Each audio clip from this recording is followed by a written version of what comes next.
avoka nanga Yesu yoleyo nelakanga ofana pembeni ya papa okata makambo nanga. En ton nom Jésus-Christ que nous te disons un grand merci. En ton nom Jésus que nous avons ainsi prié. Amen. Amen. Nous acclamons le Seigneur. Que Dieu soit loué. Nous saluons tous nos bien-aimés qui sont là. Que Dieu nous bénisse. Nous sommes debout. La personne qui va présenter l'enseignement aujourd'hui, c'est un homme de Dieu qui craint Dieu réellement. C'est une personne que j'ai rencontrée il y a beaucoup d'années. J'ai aimé ce qu'on appelle la constance. Une personne qui aime les choses de Dieu. J'aimerais que tu prépares ton cœur pour ce qui va sortir aujourd'hui. Vous avez vu que hier, c'était vraiment avec par le biais de l'apôtre Jephthé et pasteur Tati. C'était de grands conseils pour aider nos bien-aimés à exceller dans le ministère. Mais aujourd'hui, c'est un culte. C'est pour ça que je voulais que ces cultes, Dieu nous donne la sémence. C'est pour cela nous remercions le Seigneur Jésus pour cet homme de Dieu qui est au milieu de nous. Il vient de l'Espagne. Il vient de l'Espagne, précisément à Bilbao. Je vous rappelle qu'on a été 2 fois à Bilbao et c'était terrible. Et aujourd'hui, il est au milieu de nous. Dieu l'a amené ici. Mais j'aimerais quand même témoigner quelque chose. Nous avions préparé pour qu'il vienne par avion. On a même acheté le billet. Vous imaginez, on a déjà acheté le billet. Voilà la radio qui il devait déjà être là avec ça. Je l'ai appelé pour dire, ben, écoute, il y a de grève ici en Belgique. Donc, Bruxelles Airlines a annulé au fait le voyage. Donc tu ne sauras plus venir. À moins que tu cherches d'autres alternatives. Et vous savez l'alternative qu'il a choisie? C'est de faire 16 heures dans un bus, aller et retour. Donc ça fait 16 heures, 16 heures. Et quitter Bilbao aujourd'hui, ça fait 16 heures du temps. Accompagné de sa femme. Il m'a dit, à cause de l'évangile, je viens. C'est pour cela, sous vos acclamations, j'appelle l'homme de Dieu. Eddie Magui, et nous acclamons le Seigneur.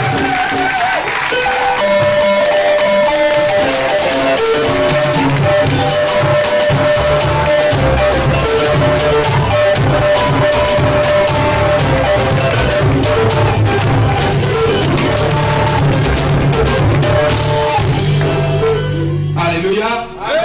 Shalom, shalom. Est-ce qu'on peut saluer la nôtre? Iedereen verwelkomen, iedereen die naast u zit verwelkomen.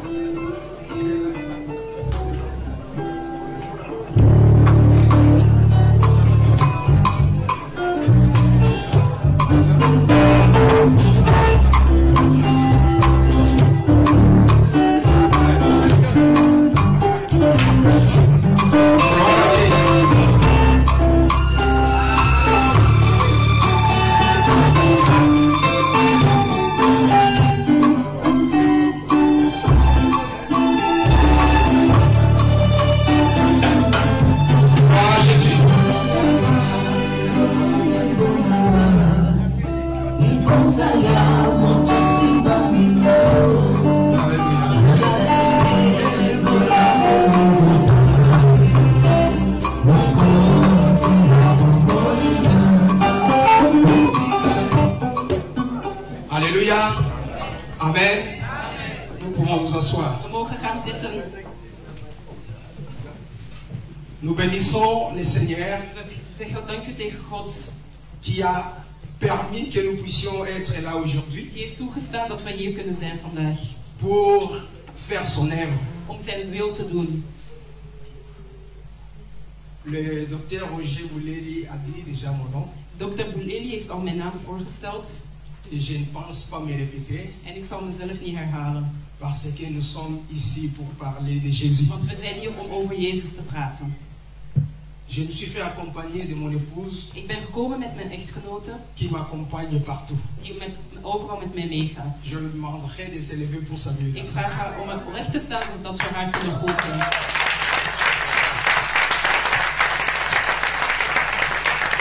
Amen. Et aussi recevez les salutations. En wees gegroet. Des élus de l'Espagne, précisément de Bilbao.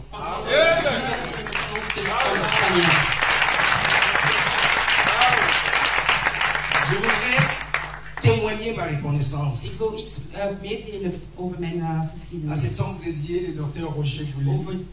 Over de man van God Bouleli. Parce que vous savez tout ce qui se passe, surtout ces derniers temps avec le ministère. Want jullie weten wat allemaal gaande is de laatste tijd met de ministerie. Laissez la chair à quelqu'un.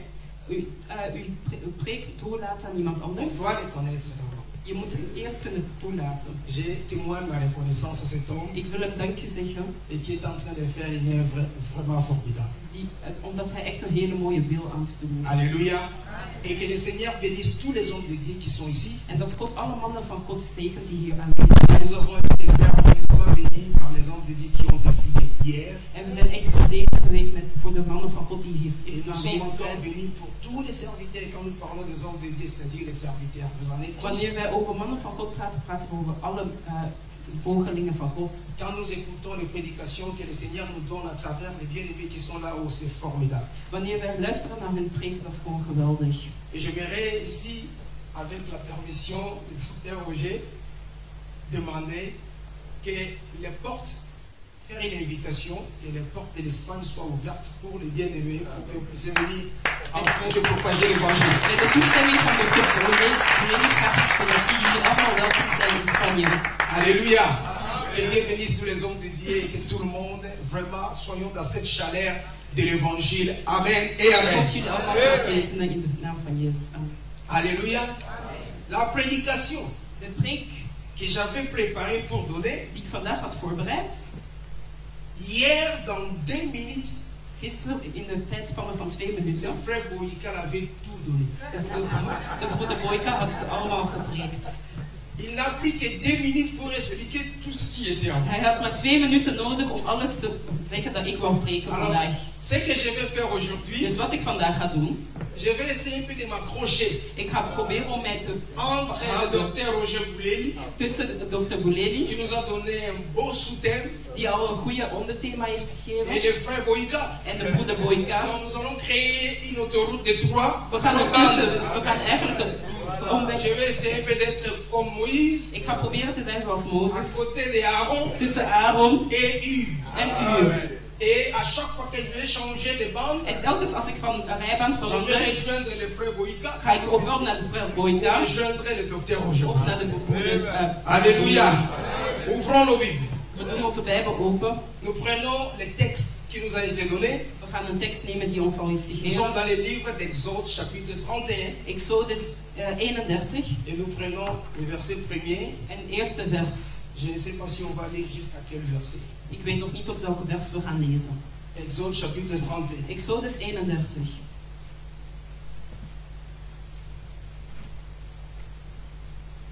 Nous lisons jusqu'au verset 3. Tot vers 3.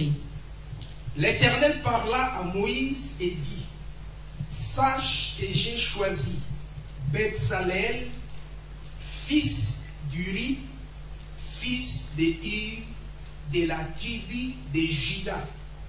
Je l'ai rempli de l'esprit de Dieu, de sagesse, d'intelligence et de savoir pour toutes sortes d'ouvrages. Parole du Seigneur. Amen. De Heer zei tegen Mozes: Nous prenons Genèse chapitre 2. Genèse chapitre 2. Genesis 2.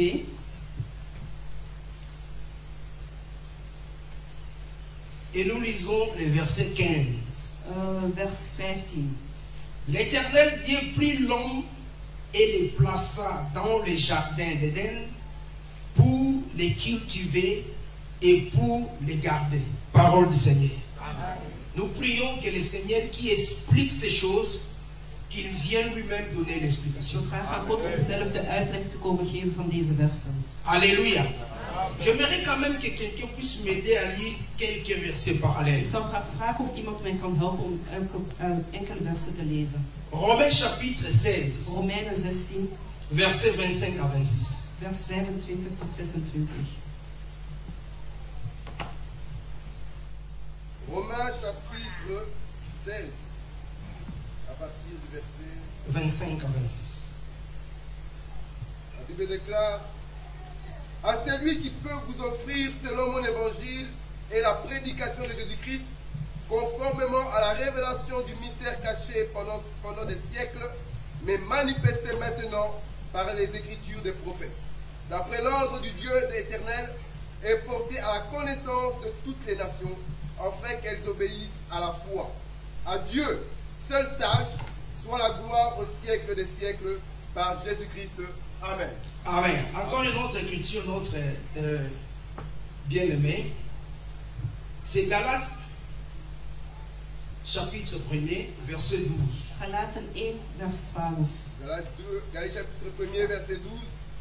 Car je ne l'ai ni reçu, ni appris d'un homme, mais par une révélation de Jésus-Christ. Amen. Amen. Alléluia. Amen.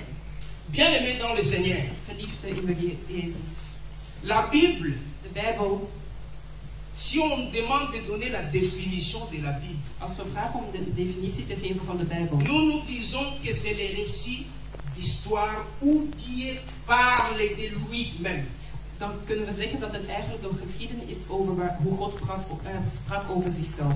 Dans la Bible, il ne s'agit pas d'une autre personne, c'est de Dieu qu'on parle.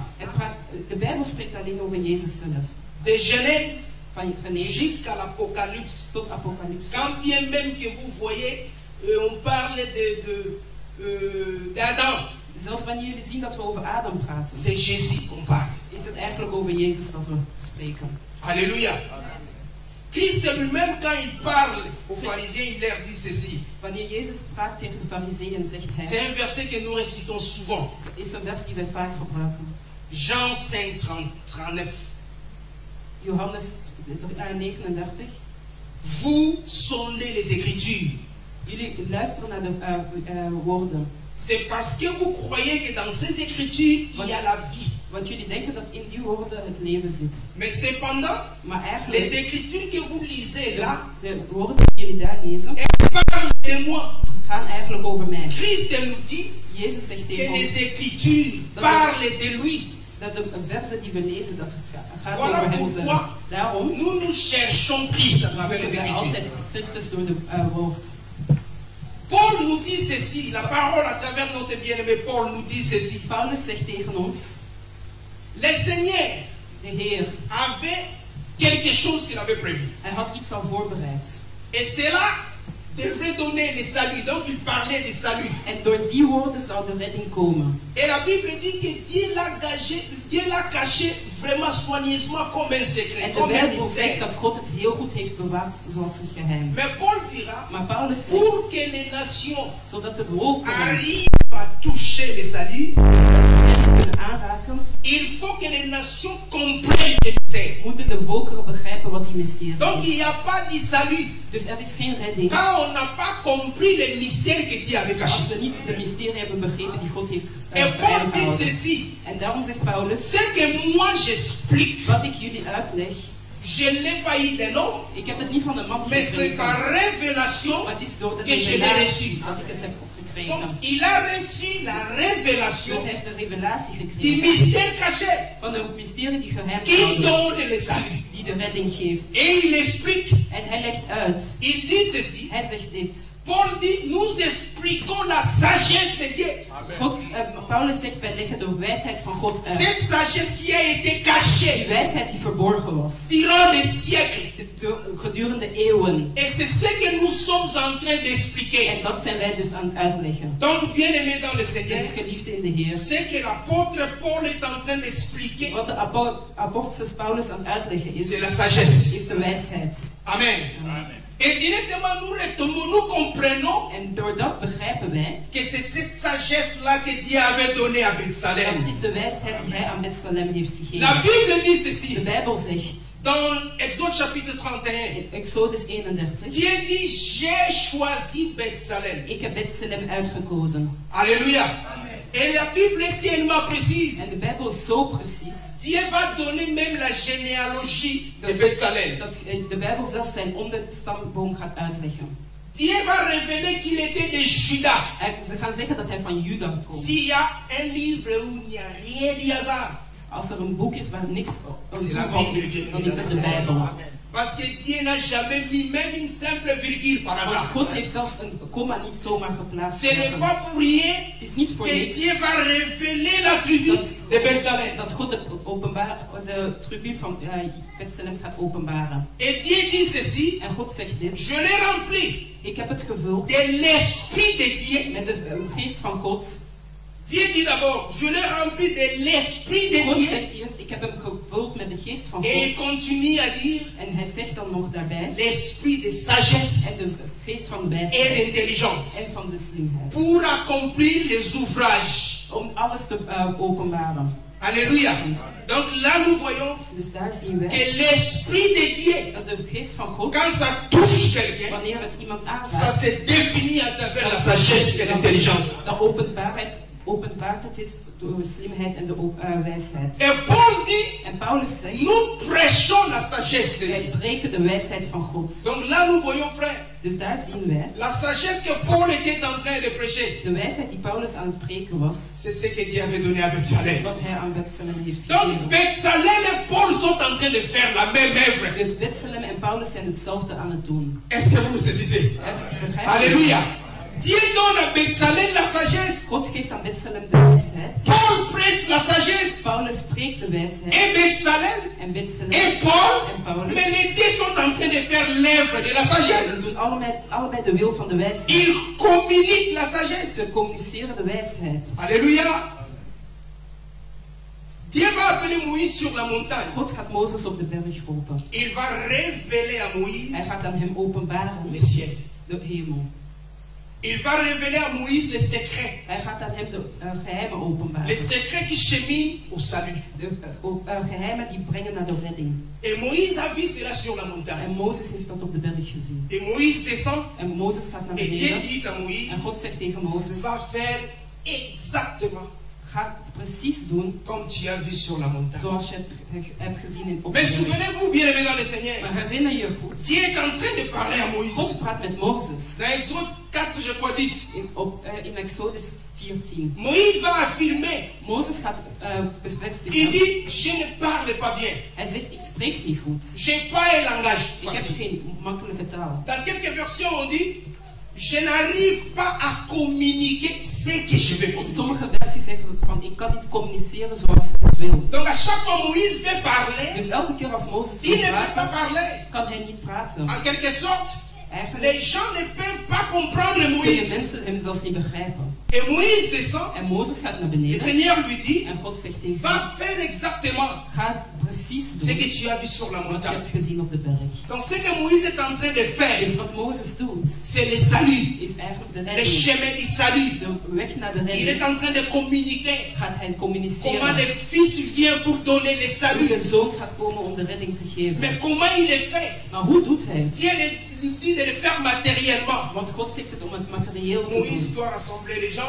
Mozes moet mensen et bijeen leur roepen commencer à dire, en tegen hun zeggen, couper les bois, begin bomen te rassembler hakken, les bois. ga het hout bijeen Mais rapen. puisqu'il ne parle pas bien, Maar aangezien dat hij niet goed s'il praat, dit aux gens de couper les als bois, hij zegt tegen mensen, les hak gens de peuvent bomen om, rassembler des feuilles. mensen gaan misschien Il bladeren halen. faudrait que quelqu'un d'autre Dus eigenlijk moet er iemand anders puisse parler à la place praten in de plaats de la pensée de Moïse. doen wat in de gedachten van Mozes. Et Dieu dit ceci, En God zegt dit, j'ai choisi Bethsalem, ik heb Bethsalem uitgekozen. comme le frère Boïka avait dit. Zoals de broeder Boyka gisteren Donc quand Moïse monte sur la montagne, wanneer Mozes op de berg gaat, quand il voit le ciel, wanneer hij de hemel ziet, alors le Seigneur prend cette vision, God pakt die visioen, cette révélation, die revelatie, il va déposer ça dans la pensée de hij Betsalel. gaat dat in de gedachten van Betselem Donc plaatsen. ce que Moïse a vu, Dus wat Mozes heeft gezien, Betsalel voit ça, Betselem ziet dat ook. Betsalel comprend ça, Betselem begrijpt het et ook. Dieu dit à Betsalel, God zegt tegen Betselem, toi maintenant prends ce qui est dans la pensée de Moïse, pak nu wat in de gedachten van Mozes is. commence à donner forme à Geef cela, het een vorm, et que les gens voient, zodat de mensen et que les kunnen gens zien puissent y participer. en ook kunnen doen wat Donc wordt gezegd. pour que les gens Dus zodat de puissent mensen arriver kunnen à être komen, en contact avec Dieu, in contact kunnen komen met il God. faudrait que Betsalel puisse entrer en action. Moet Betselem in actie komen. Alléluia. Et Betsalel va prendre l'idée qui était dans la En pensée de Betselem Moïse, gaat een idee pakken die in de gedachten van il Mozes va was. le matérialiser. En hij gaat het materialiseren. Mais la Bible dit, Maar de Bijbel zegt, Betsalel était de Juda. Betselem was van Juda. Alléluia. Moïse qui est lévite, Mozes die qui Leviet a les sacerdoces lévitiques. die een bloed heeft van een Leviticus. Mais quand il s'agissait d'expliquer ce qui est dans la pensée Maar de Moïse, wanneer het gaat om het uit te leggen wat er in zijn gedachten was, c'est le sacerdoce royal Juda qui le fait. dan is het een Judaïet die het doet. Alléluia. Mais ce que Betsalel était en train de faire, Maar wat Betselem deed, Dieu l'avait déjà expliqué. God had het al lang Dieu uitgelegd, l'avait déjà fait al lang gedaan dans le jardin d'Éden. in de tuin van Eden. Alléluia. Dieu l'avait déjà fait dans le jardin d'Éden. God had het al lang gedaan in de tuin van Eden. La création, quand nous lisons les jours, 6 jours de la création, Wanneer we kijken naar de 6 dagen van de creatie, nous révèle l'œuvre de Christ. dan openbaren ze de wil van God. Dieu crée l'homme, God creëert de man, mais il va créer l'homme à son maar image. hij gaat de man schapen volgens zijn C'est ogen. quoi l'image de Dieu? Wat is de beeld van God? Est-ce que Dieu a des jambes, Heeft God benen, des bras, armen, des yeux? ogen? C'est quoi en fait l'image de Wat is Dieu? het beeld van God? La Bible nous dit dans Romains 5,14, De Bijbel zegt in Romeinen 14, la Bible, Romains 5,14, Romeinen 5:14. Alléluia. La Bible dit que c'est Adam, parce que si on parle d'Adam, De Bijbel zegt het is Adam, want het gaat over Adam. la Bible révèle que Adam c'était au fait l'image du Christ. De Bijbel openbaart dat Adam eigenlijk de beeld was van Jezus. L'assemblée, si je vous dérange, Als ik jullie tegenwerk, restez calme. blijf rusten. Si je ne vous dérange pas, Als ik jullie niet votre tegenwerk, calme là ne m'arrange pas du tout. jullie... Alléluia. La Bible dit ceci, De Bijbel zegt, Adam était l'image du Adam Christ. was de beeld van God. Donc tous les mouvements de Dus Adam, alles wat Adam deed, oh bien aimé, c'est Christ. is eigenlijk Quand Jezus. Adam fait des mouvements, Maar wanneer Adam nous iets voyons doet, la personne qui est cachée d'Adam. dan zien we die C'est Christ. En dat is Alléluia. Jezus. Et la Bible dit, En de Bijbel zegt, Dieu va créer Adam et Ève. God gaat Adam en Eva Dieu creëren. va prendre le jardin d'Éden. God gaat de tuin van Eden Il va pakken. placer le jardin d'Éden Hij gaat de tuin van Eden et il plaatsen. prend Adam, l'homme, En hij pakt Adam, de il man. le place là-dedans En hij zet hem daar in de tuin pour van le Eden. cultiver Om het te, et pour le om garder. te oogsten en te bewaren. Ce n'est pas pour rien qu'il a Het is niet parlé voor de niks cultiver dat hij praat over oogsten et garder. en bewaren. Et non plus garder, En cultiver. hij zegt niet bewaren en oogsten. Parce que chaque mot que Dieu place, Want elke woord dat God il le gebruikt, place précisément à sa place. precies waar het moet zijn. Adam ne pouvait pas garder le Adam jardin kon de tuin niet bewaren s'il ne l'a pas encore als hij het cultivé. nog niet had geoogst. Il faudrait d'abord Hij moet cultiver het eerst oogsten et garder. en dan bewaren. Et quand nous regardons Adam, En wanneer we naar Adam et nous kijken, trouvons de ce qu'il est en train de dan faire, zien we wat hij doet. bien aimé, Mijn n'est pas geliefde, différent de hij Betsalel. is niet verschillend van Betsalem. Alléluia. Là, je suis maintenant au milieu, non?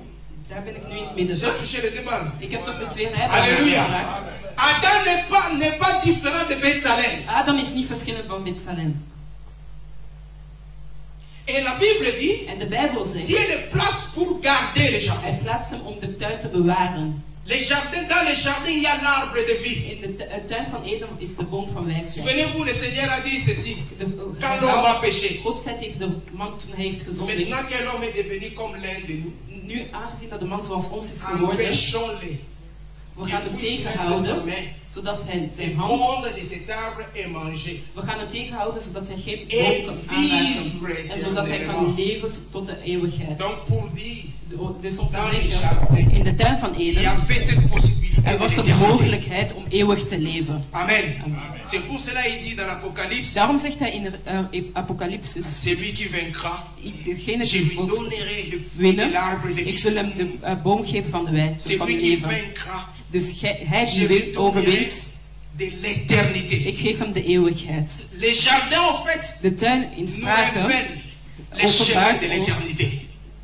Het pad naar de eeuwige leven. Là où il y a l'éternité. Daar waar de eeuwigheid is. Et Dieu va prendre Adam. God gaat Adam pakken. Il va le placer dans les jardins. Hij gaat in de tuin plaatsen. Là où il y a l'éternité. Daar waar de eeuwigheid is. Et il lui dit ceci. Hij zegt tegen hem. Cultive. Ga oogsten. Et garde les jardins. En bewaar de tuin. Noé nous a expliqué. Noah zei tegen ons. C'est quoi cultiver? Wat is oogsten? Alléluia. On va lire encore quelques écritures. We gaan nog enkele versen lezen. Nous prenons Genèse chapitre 9. Genesis 9. Verset 20. Vers 20.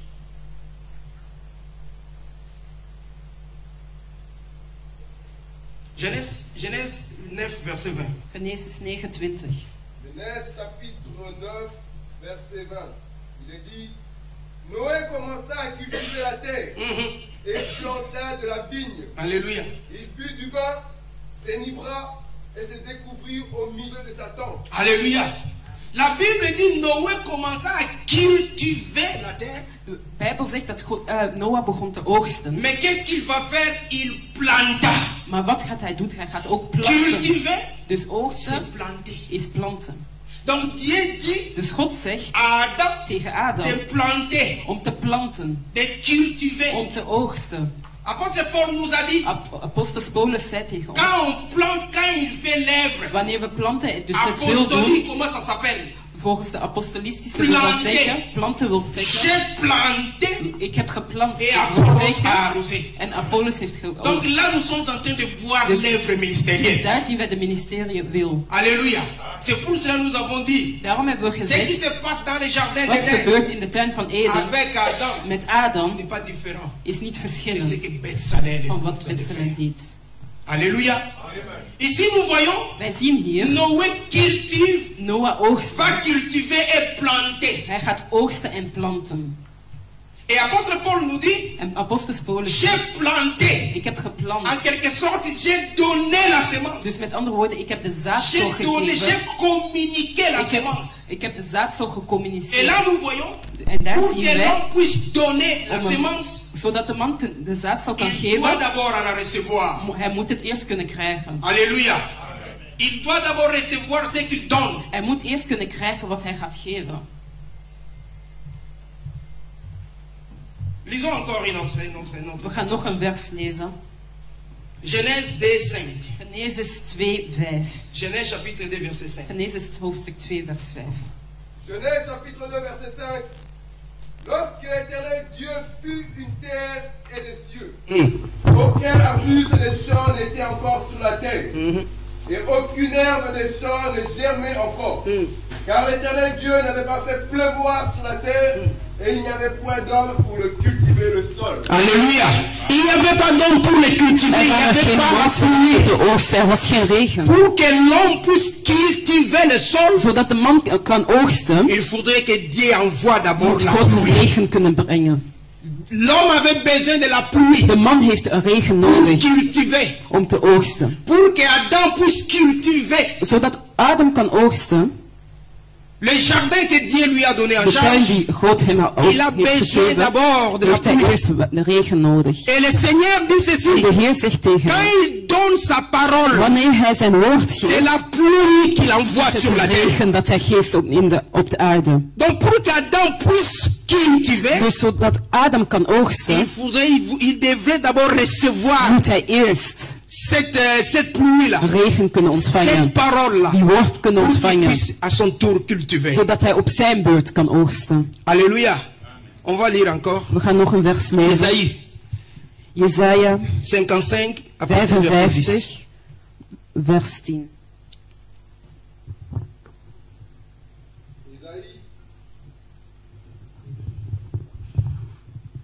Jesaja 55, vers 10. À partir du verset 10. Comme la pluie et la neige descendent des cieux, n'y retournent fondé la terre et fait germer les plants, sans avoir donné de la sémence au semeur et du pain à celui qui mange. Alléluia. Quand la pluie descend, c'est comme la parole de Dieu. Wanneer het neervalt, het is net als het woord van God. Quand Dieu donne la parole, Dus wanneer God het woord geeft, cette parole descend comme la pluie. het woord daalt net als regen. Alléluia.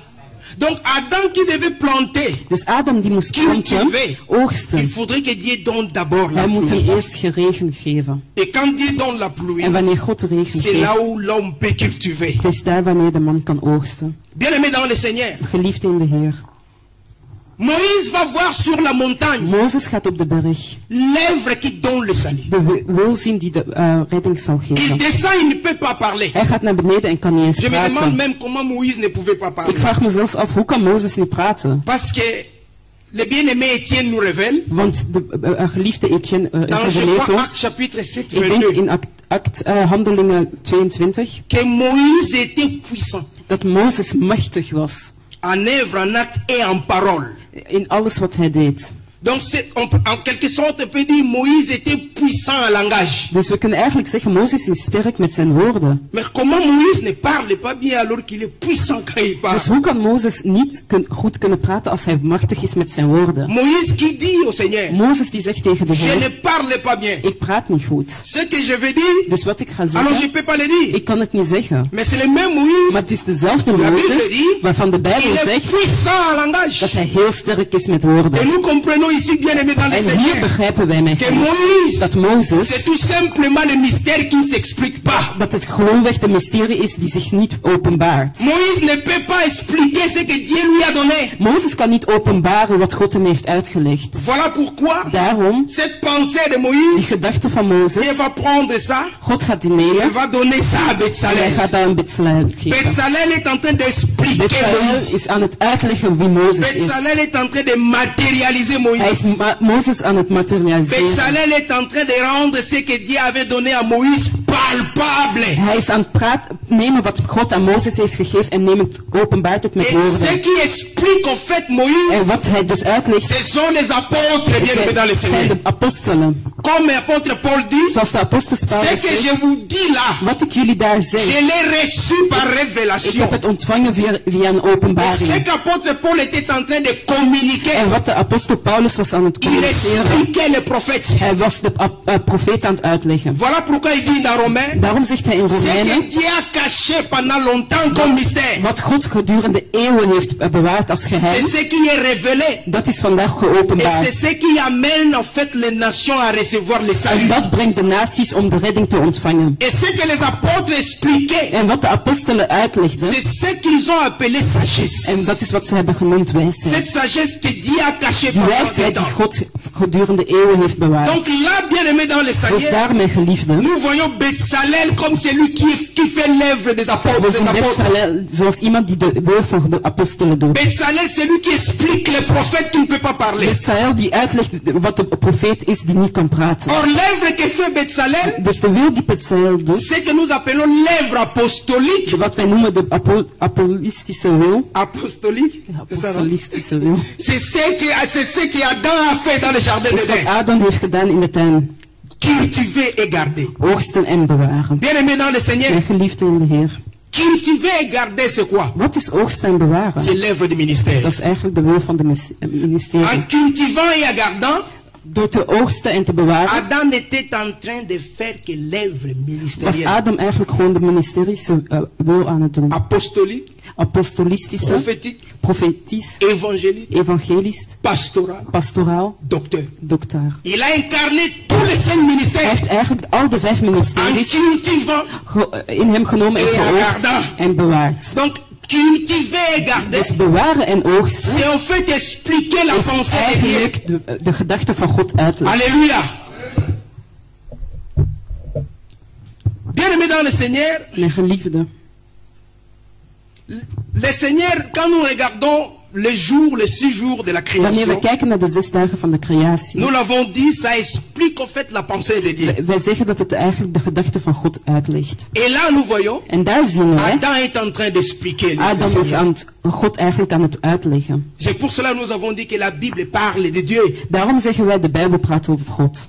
Adam est en train d'expliquer cette œuvre ministérielle. Adam is eigenlijk die wil aan het uitleggen. Et en lui, nous voyons les 5 ministères. En door hem zien we eigenlijk de 5 ministeries. En lui, nous voyons les 5 ministères. In hem zien we de 5 ministeries. Alléluia. Nous allons lire encore notre passage. We gaan nog een vers lezen. Nous l'avons lu, mais nous allons répéter. We hebben het al gelezen. 1 Corinthiens chapitre 3, verset 6. 1 Korinthe 3, vers 6. 1 Corinthiens chapitre 3, verset 6. 1 Korinthe 3, vers 6. 1 Corinthiens chapitre 3, verset 6.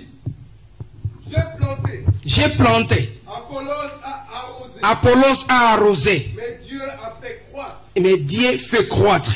Dieu dit à Adam. God zegt tegen Adam. Cultiver la terre. Ga de aarde oogsten. Et Noé nous a expliqué. En Noé heeft ons uitgelegd. Cultiver c'est planter. Oogsten is planten. Donc Adam était en train de planter. Dus Adam was aan het planten. Comme l'apôtre Paul l'explique. Zoals de apostel Paulus het uitlegt. Après avoir reçu la pluie. Nadat hij de regen heeft ontvangen. Mais Adam était en train de planter les jardins. Maar Adam was de tuin aan het planten. Et il est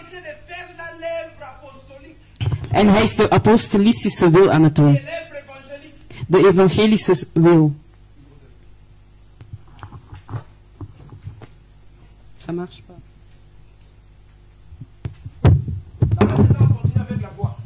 We gaan verder met gewoon mijn stem. Alléluia. Et il est en train de faire l'œuvre apostolique. Hij is de apostolistische wil aan het doen.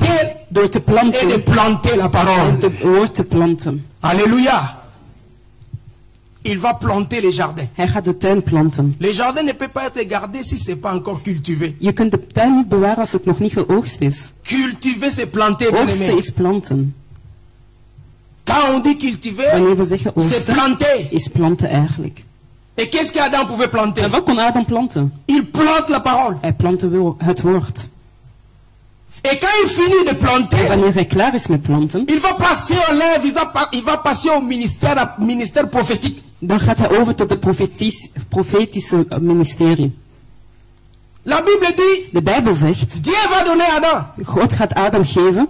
Dieu qui a créé les lions, God die de leeuw heeft gecreëerd. Créé les léopards, de luipaard. Mais il n'a pas donné les noms à ces animaux. Maar hij heeft ze geen namen gegeven. Il va laisser cette responsabilité à Adam. Hij geeft die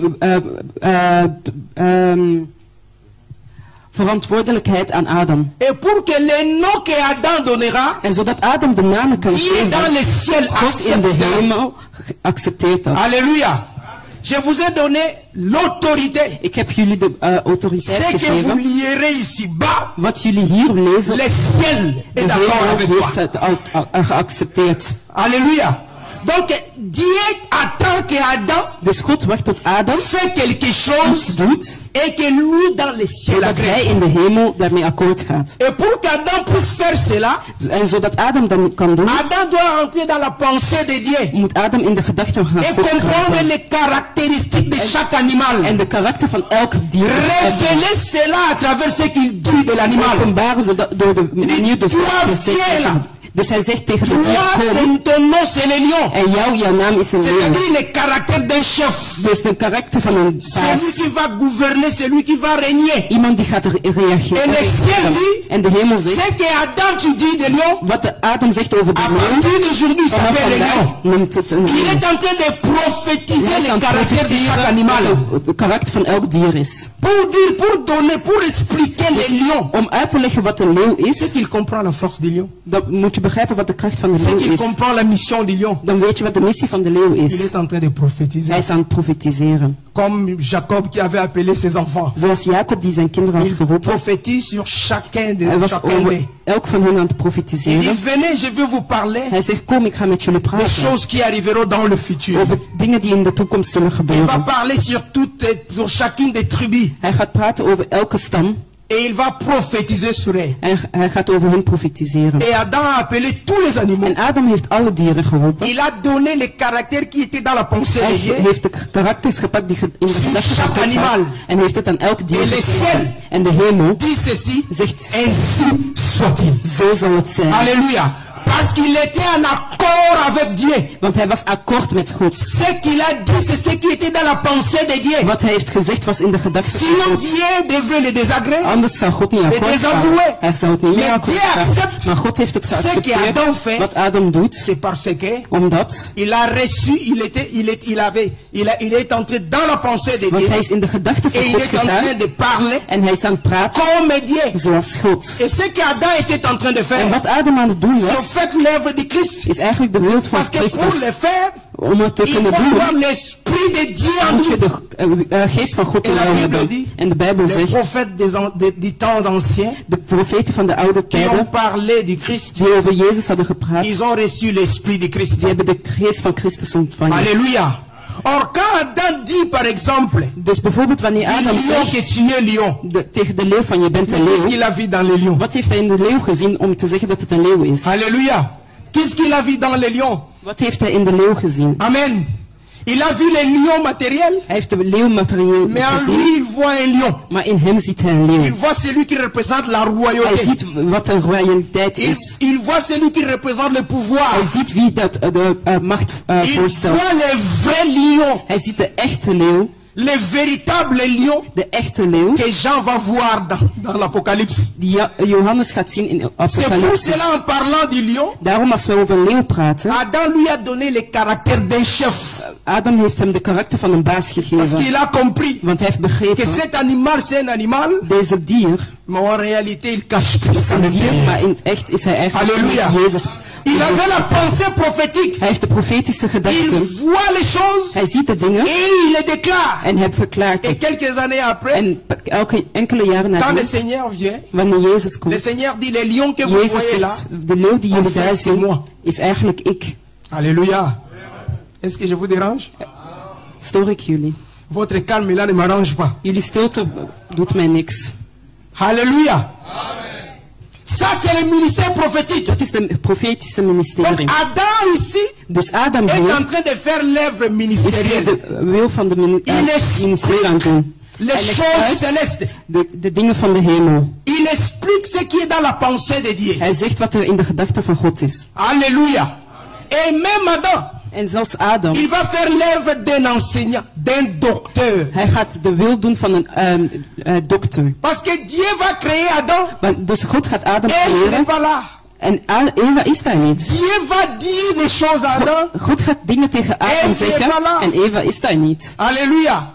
Quand Dieu va créer Ève, wanneer God Eva gaat creëren, Dieu avait déjà donné l'instruction à Adam. Had hij aan Adam al de instructies gegeven. C'est Adam de communiquer, d'enseigner om Eva te onder. C'est que le Seigneur lui avait dit. Het is aan Adam om Eva te onderwijzen wat Adam God hem heeft gezegd. Pour la seconde fois. Want God is niet teruggekomen voor de tweede keer. Pour expliquer les mêmes choses qu'il avait dit à Adam. Om dezelfde dingen aan Eva te zeggen. Donc nous voyons. Dus wij zien. Que c'est Adam qui avait dit à Ève ce que Dieu lui avait dit. Dat Adam tegen Eva heeft gezegd wat God tegen hem heeft gezegd.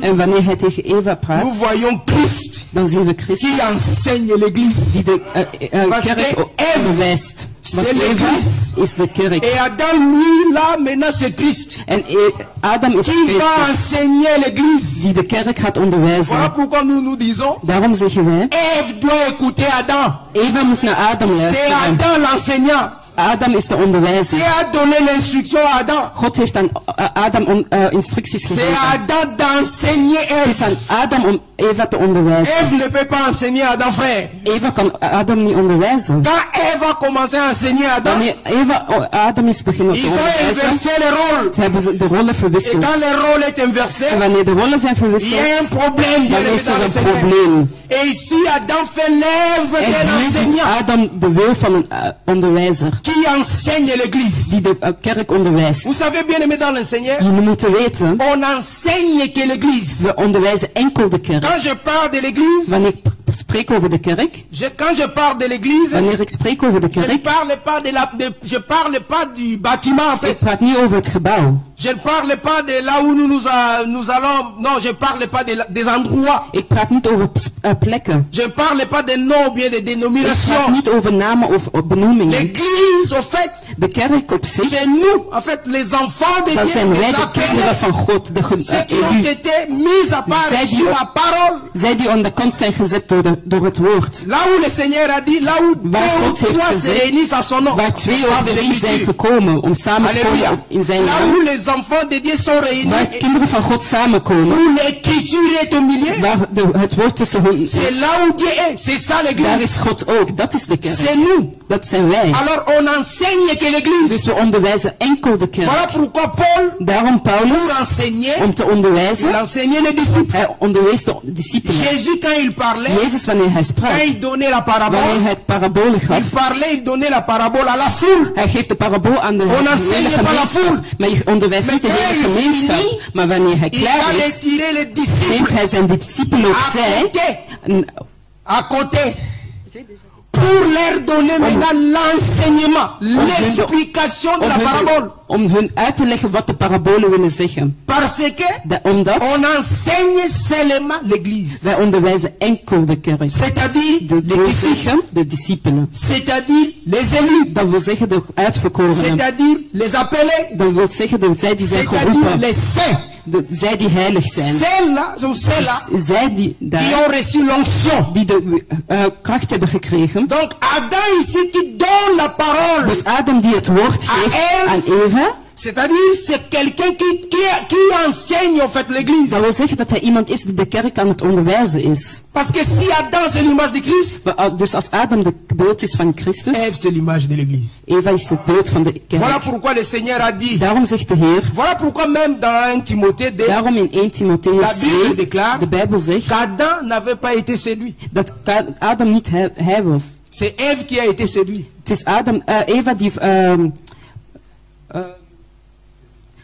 Je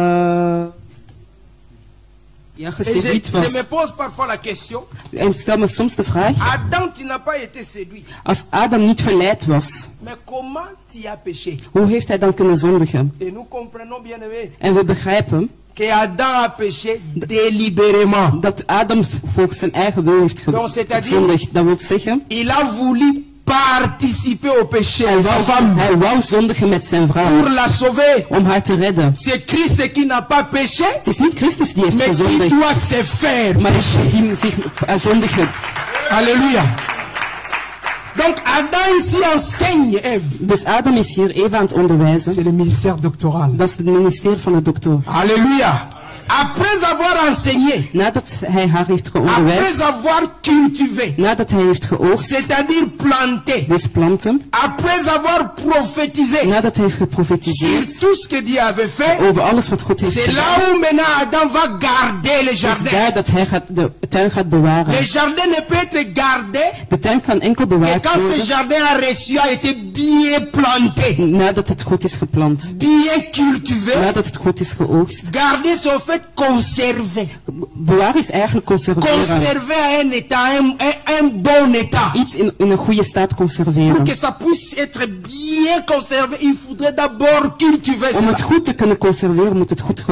Ça c'est l'œuvre pastorale. Qui après avoir reçu des enseignements, quand l'homme a compris maintenant, cet homme-là va s'asseoir sur la foi. Garder la foi. Utiliser la foi. Et à chaque fois, il doit contrôler s'il a perdu. Voilà pourquoi Paul disait, nous devons nous contrôler chaque fois pour voir si nous gardons la foi. Si nous nous conservons, alors que nous avons déjà été cultivés. Et c'est lui qui regarde sur les enfants de Dieu, les brebis sont bien gardés. Après avoir bien reçu la bonne nourriture, cultivé, c'est lui qui veille. C'est le pasteur. S'il doit veiller sur les brebis, pour voir s'ils sont encore bien, pour voir s'ils n'ont pas perdu un tout petit peu, c'est le pasteur. Alléluia. Dieu prend Adam, il les plaça dans les jardins pour les cultiver et pour les garder.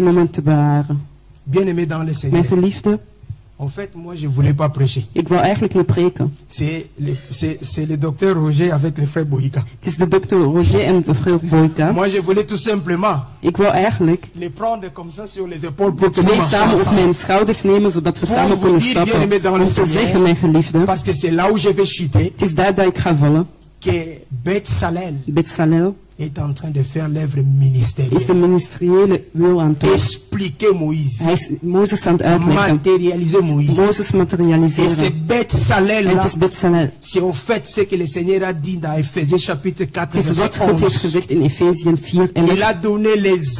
Hij heeft degenen gegeven, sommigen zoals apostels, sommigen als profeten, evangelisten, pastoors en dokters. Donc Bezalel explique Moïse. Legt Mozes uit. Explique le prophète. Hij legt de profeten uit. Ceux qui expliquent le prophète, hij die de profeten uitlegt, het zijn de apostelen. Voilà pourquoi les apôtres, daarom de apostelen, ils n'ont rien amené de nouveau. Ze hebben nooit iets nieuws gebracht. Ils n'ont expliqué que le prophète. Ze hebben gewoon de profeten uitgelegd. Bien-aimé dans le Seigneur. Mijn geliefde. Tous les temps anciens là, c'est le prophète. Dat waren de profeten. Le Seigneur l'a dit. God heeft gezegd in Hebreeën 1:1. Dieu, God, après avoir parlé à nos pères, nadat hij tegen onze vaders heeft gesproken door de profeten, maintenant à notre temps, nu in onze tijd, parle par le Fils. Praat hij door de Zoon. Comme Moïse est le prophète, doordat Mozes de profeet is, Bezalel maintenant c'est le Fils. Bezalel is de Zoon. L'explication de Moïse. De uitleg van Mozes.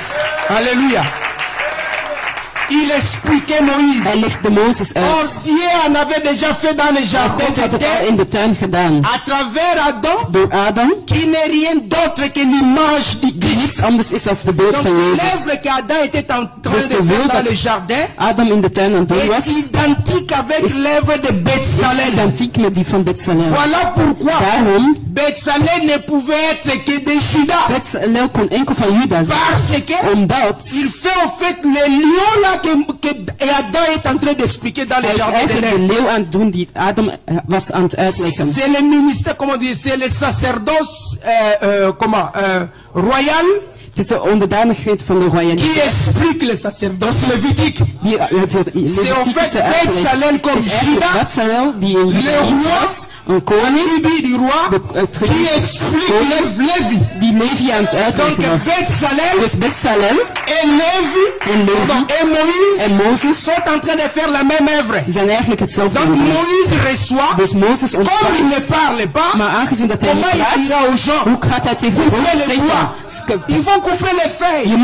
Il faut que Bezalel moet doen in zijn pour expliquer donner ce que Moïse a reçu. Om uit te leggen wat Mozes heeft ontvangen. En Bezalel als hij komt, materialiseert Mozes. Het is een ministerie. C'est ce que je vois dans les trois bien-aimés qui sont là. Die drie geliefden hier qui vont expliquer Moïse. Zij moeten Mozes uitleggen. Qui vont déchirer Moïse. Ze zullen Mozes scheuren. Moïse être compris. Hij gaat doen dat Mozes kan begrepen worden. Si Bezalel n'est pas là, als Bezalel hier niet is, zullen we Mozes niet begrijpen. Voilà pourquoi daarom Dieu lui a donné l'esprit de Dieu. God heeft hem de geest van God gegeven, de geest van wijsheid en van slimheid. Donc l'esprit de Dieu, dus de geest van God manifesteert zich door la sagesse, door de wijsheid en de slimheid. Et la sagesse, en de wijsheid rien d'autre que ce que Paul prêche. Is niets anders dan wat Paulus zegt. Moi, j'ai reçu la révélation. Ik heb de revelatie ontvangen. En ik la sagesse de wijsheid van God. Qui a été caché die geheim gehouden was gedurende eeuwen. Het is de mysterie. Or, le mystère là, is Mozes. Et Paul l'explique. En Paulus legt het uit. Paul bien-aimé dans le dus Paulus is mijn geliefde. Peter, les apôtres, c'est Bezalel. It's Bezalel. Amen. Alléluia. Et pour terminer, om te eindigen. Si Bezalel ne fait pas cette œuvre, als Bezalel niet doet wat hij moet doen, les gens n'auront pas le salut. Dan zullen de mensen de redding niet krijgen. Want Paulus zegt, ce mystère qui a été caché, die mysterie die was geheim gehouden, pour que les nations puissent recevoir le salut, zodat de naties de redding kunnen ontvangen, il faudrait que le Seigneur puisse en révéler. Het moet zijn dat de God het openbaart. Donc comment le Seigneur révèle? Dus hoe openbaart God dingen? Il prend cette pensée, hij pakt die gedachte, il donne à Bezalel. Hij geeft het aan Bezalel. Bezalel commence à les matérialiser. Bezalel begint het te materialiseren. Quand je regarde mon frère Edmond, en wanneer ik kijk naar de broeder Edmond, mijn broeder Israël, mijn broeder Gauthier, ik zie Bezalel in hem, die Mozes uitleggen. Qui vont expliquer, nous communiquer, nous parler de Moïse. Die ons zullen vertellen over Mozes. En ons zullen brengen naar het begrijpen van Mozes. En jullie moeten weten, wanneer wij de Oude Testament niet hebben begrepen, dus Mozes, de profeet, ce que nous appelons la loi, ce que nous appelons la loi, les psaumes et les prophètes. Wat wij noemen de 5 eerste boeken van de Bijbel. Wanneer wij die eerste 5 boeken hebben begrepen, kunnen wij de Nieuwe Testament niet begrijpen. Dat is onmogelijk. Je moet Mozes begrijpen om de Nieuwe Testament te begrijpen. Daarom, wanneer God Bezalel a matérialisé Moïse, die Mozes heeft gematerialiseerd, maar de Bijbel zegt nog erbij Moïse qui a construit le tabernacle. Dat Mozes degene is de tabernakel heeft opgebouwd. Maar Mozes heeft niks gedaan. Het is Bezalel die dat heeft gedaan. Maar waarom zeggen we dat het Mozes is? Want het is Bezalel die het woord van Mozes verder heeft opgezet. Hij doet het gewoon, hij materialiseert het gewoon. En die geest van de wijsheid die op onze geliefde is. Ik zeg niet dat het niet bij jullie is. Je ne dis pas que cet esprit se trouve pas en vous. Ik zeg niet dat jullie die geest niet hebben. Je moet me je n'ai pas dit que vous n'avez pas cet esprit. Ik zeg niet dat jullie die geest niet hebben. Solennellement en appréciation nous avons maar aangezien dat het hier gaat om onze geliefde, zeg ik dat die geest in hen zit. Est-ce qu'on peut acclamer le Seigneur? Alléluia. C'est ça qu'on appelle dat wat wij noemen l'esprit de la sagesse, de geest van de wijsheid en de intelligentie. La sagesse, de wijsheid is wat God heeft geheim gehouden in Mozes. L'intelligence, c'est ce qu'il a donné pour l'expliquer. En de intelligentie is wat hij heeft gegeven om het uit te leggen. En hij heeft het aan Bezalel gegeven. Que le Seigneur nous fasse grâce. Dat God. Nous allons nous mettre debout. We gaan opstaan.